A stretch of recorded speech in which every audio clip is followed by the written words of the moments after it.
So this video is all about conquering your tumbler sanding of dice from start to finish, including those of us who have to sand to remove flashing before we put it in the tumbler.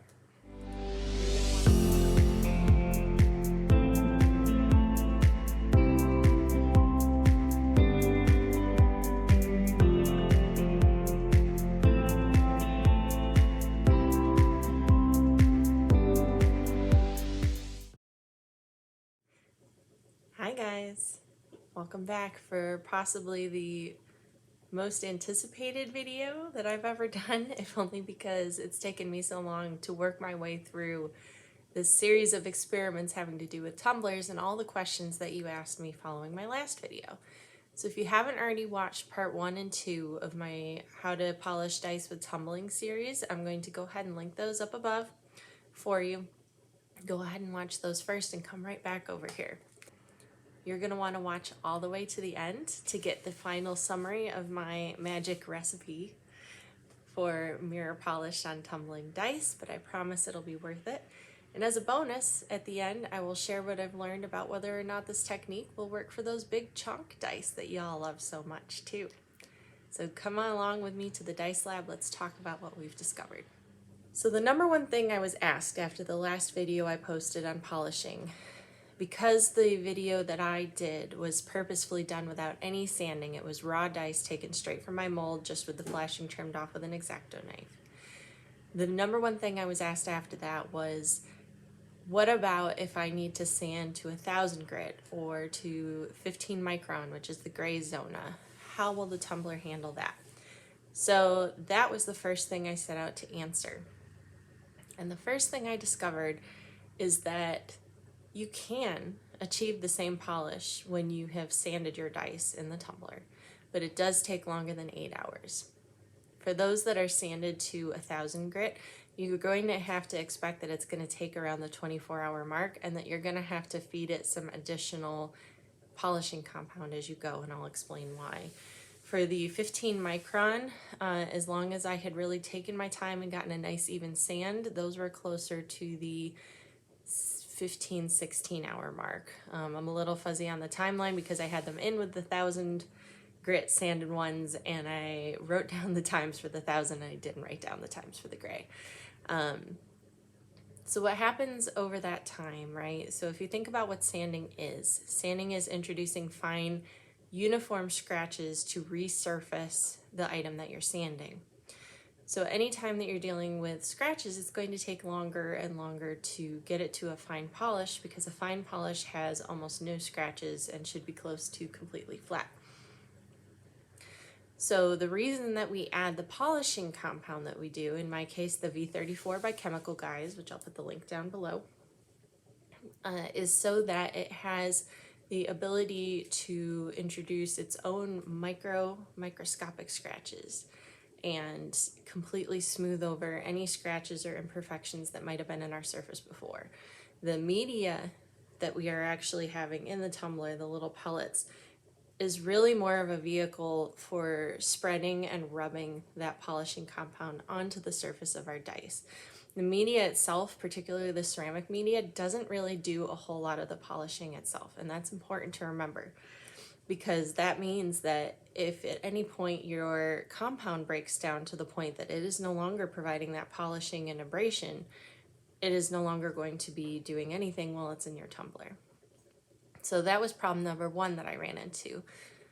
In the case of V34 and really any other polishing compound designed for automotive work, they are designed to break down into finer and finer and finer polish as you use them. It's something that's very common as I've looked at automotive polishes, and the only issue that we run into with that, I mean, we do want that to happen, right? Because just like we go from from low to high grit for a sandpaper, where we use finer and finer particles to sand and get a better finish, we want our compound to go from a really coarse to a really fine particle and get more and more polished as we go. But the amount of time it takes to polish in the tumbler any dice that have been sanded, the amount of time that it's required to cycle around and all of the friction going on in there, the V34 breaks down to a point where it no longer has any grit.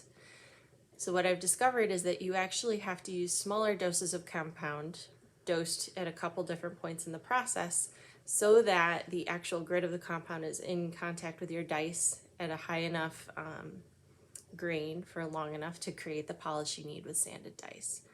So that was problem number one.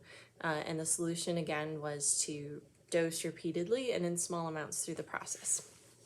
Problem number two, and this may be specific to V34, but I have talked to at least one maker who uses Flitz and ran into the same thing, and I think someone who uses McGuire's and ran into the same thing. Over time, as the moisture content slowly decreases, because most of us are not using watertight tumblers, most of us are using ones where there is evaporation, V34 will get kind of gummy and it will stick your media together and you'll start to lose circulation. And here I have a great video of what that looks like. Thank you to Zach at Weezer Dice for supplying this video. I saw them post this to Instagram and I thought that's just a great example of what can happen, and they graciously allowed me to show you this video.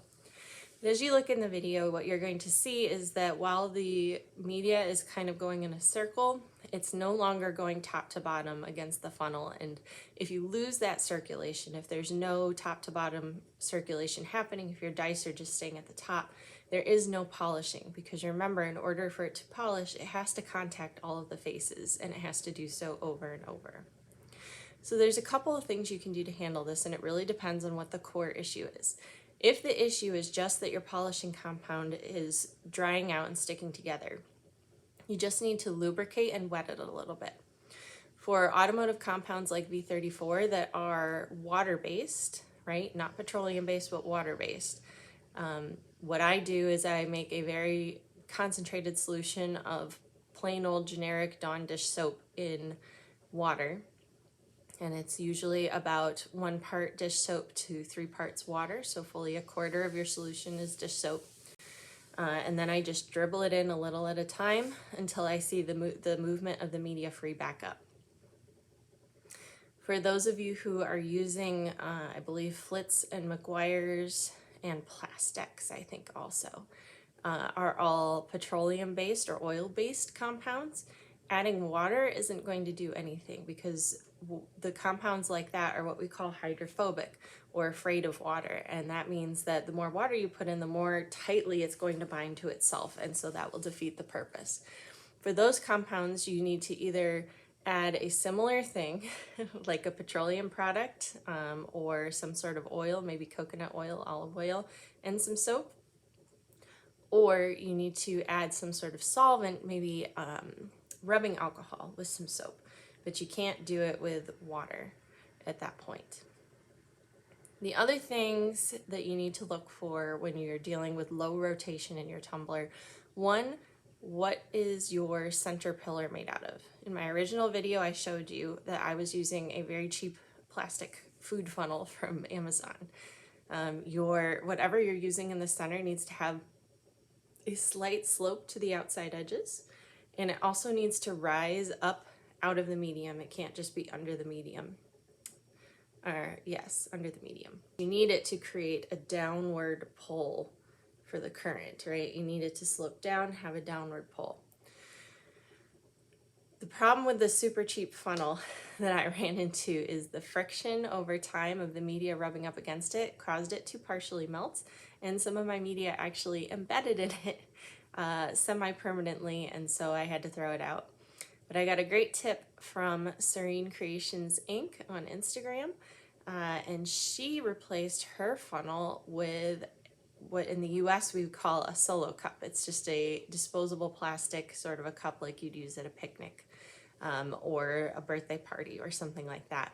And you just cut a hole in the top, slide it down over the center screw, and then screw your lid down. It is, in my case, it crushed the cup a little bit, but that ended up fine because it held it in place really, really well. And you do want your center post held in place as tightly and as well as you can. You can use a really thick rubber band and wrap it around the post just above your funnel if that's what you're using, and that'll help provide downward thrust. If you're really lucky, it'll be the exact height of where the lid sits on your tumbler, and your lid will hold it in place for you. The last thing you can do, and this was brought up, and unfortunately I can't find the message from the person who suggested this for me, so if it's you, please comment down below so I can give you appropriate credit. Someone astutely noticed in one of my videos that my tumbler actually sits at about a 2 to 3 degree angle because of the slope of my garage floor. And so they very cleverly told me that they folded a towel and put it under just one side of their tumbler to introduce their own 2 to 3 degree tilt. Also heard of people using popsicle sticks. And what this does is it forces one side to be higher than the other, and it introduces an up and down movement as well as the cycle that you're getting. So again, all about increasing that rotation of the media. So the last problem that I encountered when I started dealing with trying to get a polish on sanded dice in the tumbler was that the longer your dice go through and the longer they're introduced to the polishing compound, the more of it gets pushed into your numbers, and the more that it dries, the more it sticks to your dice, and they get harder and harder and harder to clean. With my initial experiments that were only 8 hours, it was very easy to take a toothbrush and some dish soap and just scrub them off. It was really, really quite easy. But I found that after 24 hours tumbling, it was a heck of a lot harder, and I actually still have some dice in the bathroom that I'm working through cleaning out because it was such a pain in the butt to get the compound out. So a couple things you can do to mitigate that in the runs that I've done since then. First, in the last period of time of your tumble, you're going to put in a full half cup of water and soap. I recommend using car wash soap if you're using an automobile compound, because they are actually made to cancel each other out, so the auto soap should remove it very, very easily. And then you're going to let it tumble for about an hour, and that will loosen up the compound on both your media and on your dice, since you're going to have to clean both. The second part is you're going to clean your dice immediately. So don't stop your tumbler until you know you have the time to pull your dice and clean them. And what I do is drop them straight into a cup and take it straight into a sink and start running water over them as soon as I'm done.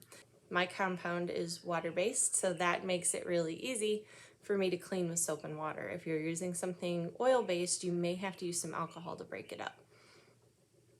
So get them into your solvent immediately.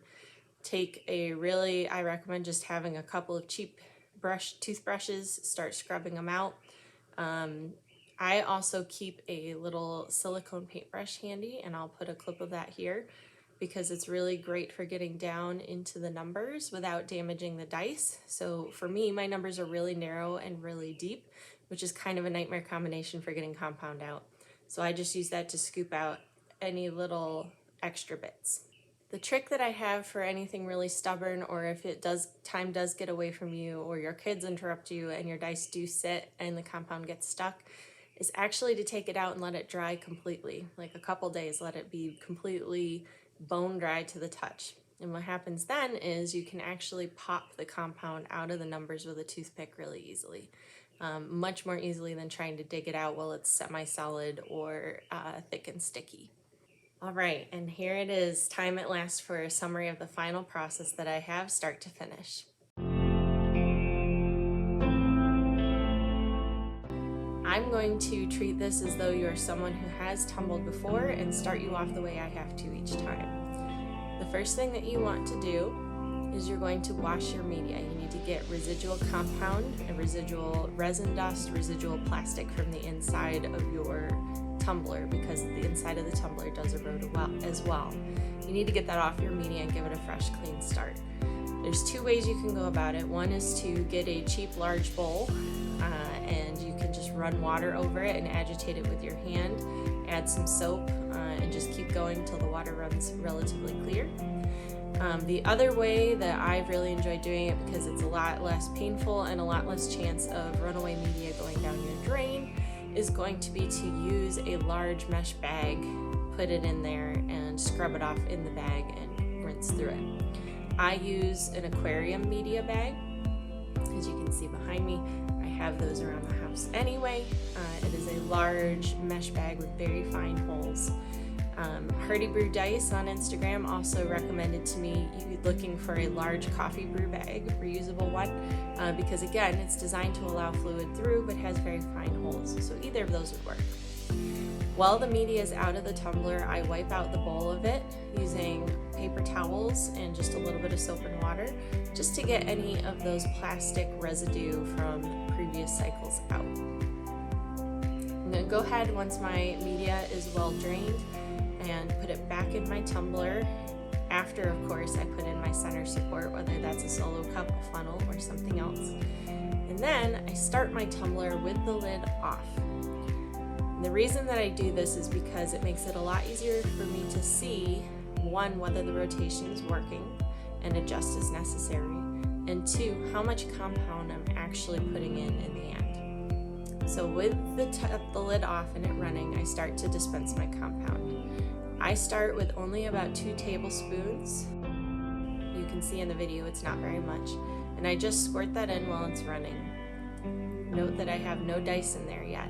I found that the main place that my dice get the compound down in the numbers and really hard to get out is actually because of the compound not being fully spread through the media when I first put my dice in, right? Because then you'll have those big globs, and if those globs haven't dispersed, they get shoved right into your nice dice numbers.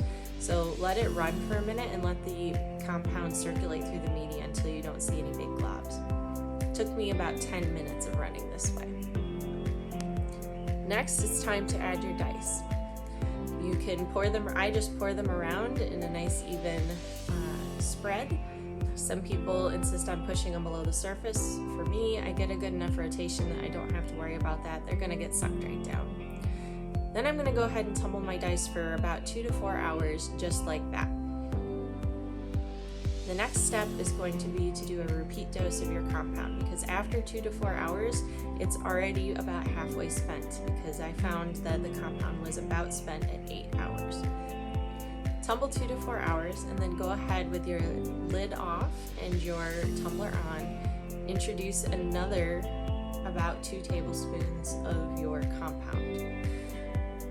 Now, after that repeat dose, as long as your circulation still looks good, you can go ahead and seal it up and let it tumble overnight for 8 to 12 hours. If at this point your circulation looks like it's sticking just a little bit, or historically you know that it does, this is a good time to drizzle in a little bit of soap and water. You only want to use the minimum amount that you have to ensure good circulation. So this is again something that I do with my lid off and the tumbler on. I just drizzle in enough that everything looks like it's running really smoothly, and no more, because remember, any water or moisture you introduce has a chance of washing the compound off of your media, and you want it to stay on there. So once you have everything all loose and tumbling and moving really well, and you have that second dose of compound in, you're gonna let it go 8 to 12 hours. For dice that are sanded to a higher grit, so those that go to a finer grit, such as for me, I like to use the gray Zona rather than 1000 grit if I can help it. You should see results pretty much as soon as you wake up in the morning.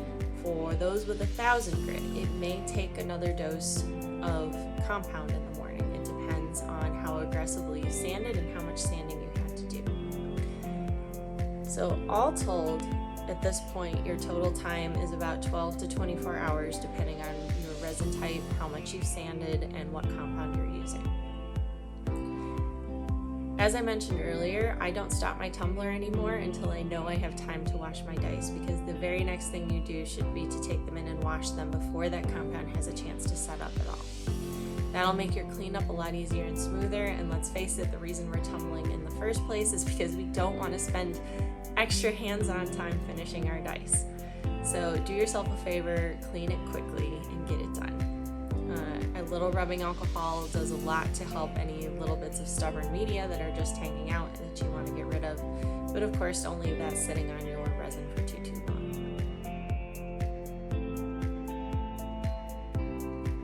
So as a bonus, Jason from Gamemasters Guild, LLC, went ahead and asked me a bunch of questions because he primarily works with chunks.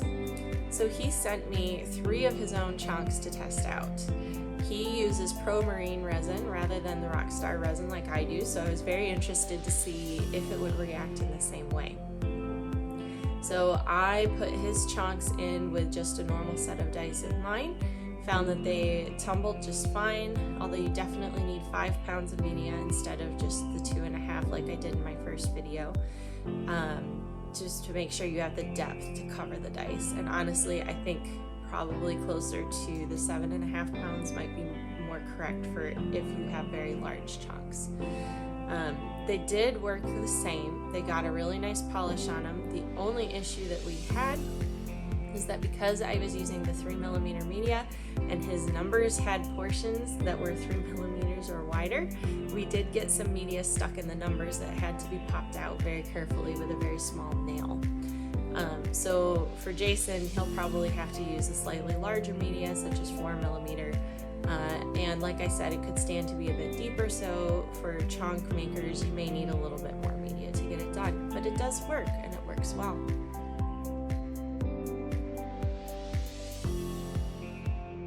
So there it is. That's my full method for tumbling dice for polishing, complete with my problems and solutions from the experimental phase for you so that you don't have to do it.